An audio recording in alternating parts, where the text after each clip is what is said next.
Well, it seems that my little video about Islam has caused a storm in a teacup in Berkeley, California, where somebody on the grandly named Peace and Justice Commission circulated it in an email, and everybody was shocked and disgusted. Well, they said they were shocked and disgusted, which is not really the same thing. But one person even called it hate speech, as if I'm some kind of neo-Nazi. Give me a break. I'm not even a Catholic anymore. Now, of course, I don't want to offend Muslims. What do you think I am, insane? But I don't think that any intelligent Muslim would be offended by anything I've said. Indeed, I've had emails from Muslims who agree with me. On the other hand, I don't really mind the idea of offending a bunch of politically correct jackasses, which is what seems to have happened in Berkeley.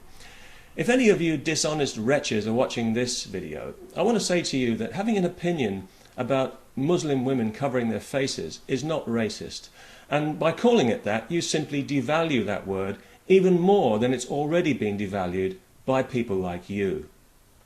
I don't care what your race is. If you're walking around in public with your face covered up, dressed like a giant pepper pot, then I think that you've got something wrong with you. And this has got nothing to do with religion or with God or anything like that. This is a social issue.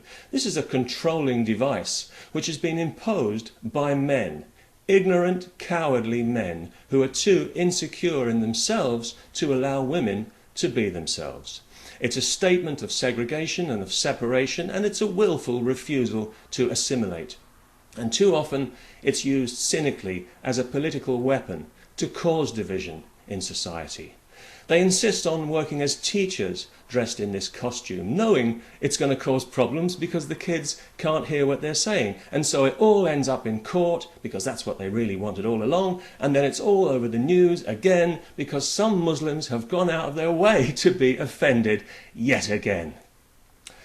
I think that for any woman in a free country like Britain or America to deliberately wear this symbol of oppression, which is what it is an insult to all the brave women in Muslim countries who have already died horrible deaths trying to shake off this ridiculous medieval nonsense. I think they ought to be ashamed of themselves. And if you think that's racist, then I think you're the one who has the problem, not me.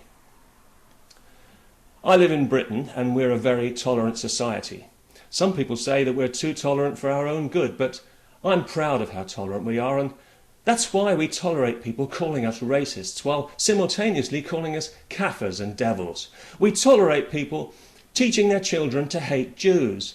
We tolerate people using free speech to protest against free speech. We even tolerate people who despise the values that make this country the kind of place they'd want to come to from whatever repressive hellhole they couldn't wait to get out of. We couldn't be less racist if we tried, and we try all the time.